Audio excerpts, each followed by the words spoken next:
మీ పిల్లల భవిష్యత్తు కొరకు మీరు కష్టపడడం మంచిదే, పని చేయడం మంచిదే. కానీ మీ మాటలో మీరు మాత్రమే మీ పిల్లల్ని బాగు చేయాలని, మీరు మాత్రమే మీ పిల్లల యొక్క భవిష్యత్తుని నిర్మించాలని చూస్తున్నారు. అది తప్పు కదా అని అన్నాను.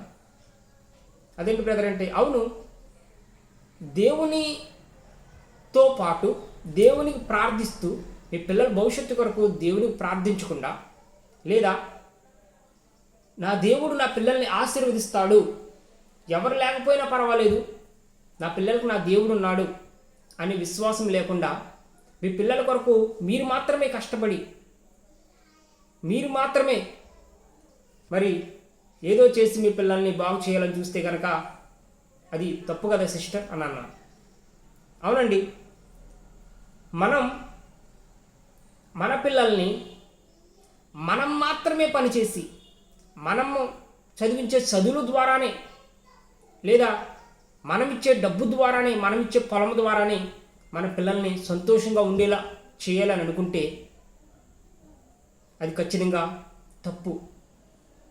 మనం ఎప్పుడు కూడా మొట్టమొదటిగా మన పిల్లల కోసం మనం చేయాల్సింది ఏంటంటే, యేసయ్య నువ్వు మా కొరకు మా పిల్లల కొరకు నీ రక్తాన్ని ఖర్చి ప్రాణం పెట్టావు, సిలువేయబడ్డావు.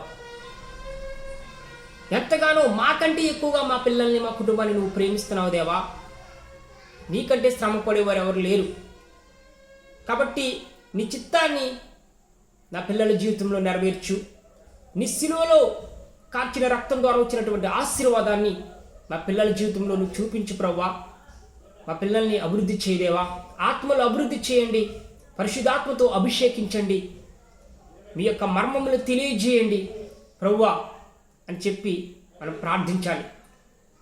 ఇలా కాకుండా మనం ఒకవేళ దేవుణ్ణి పక్కన పెట్టేసి, లేదా నామకార్థంగా మరి దేవునితో మన పిల్లల కోసం ప్రార్థిస్తా, నా పిల్లల్ని మంచి చదువు చదివిస్తే వాడు బాగుపడిపోతాడు, లేకపోతే నా పిల్లల కొరకు ఒక పెద్ద 2 ఫ్లోర్ల బిల్డింగ్ కట్టేస్తే వాళ్ళు చాలా సంతోషంగా ఉంటారు, 1 ఎకరం పొలం కొనిస్తే వాళ్ళ జీవితానికి ఏదోలా మరి బ్రతికేస్తారులే అని ఆలోచిస్తుంటే కనుక అది 100% తప్పు.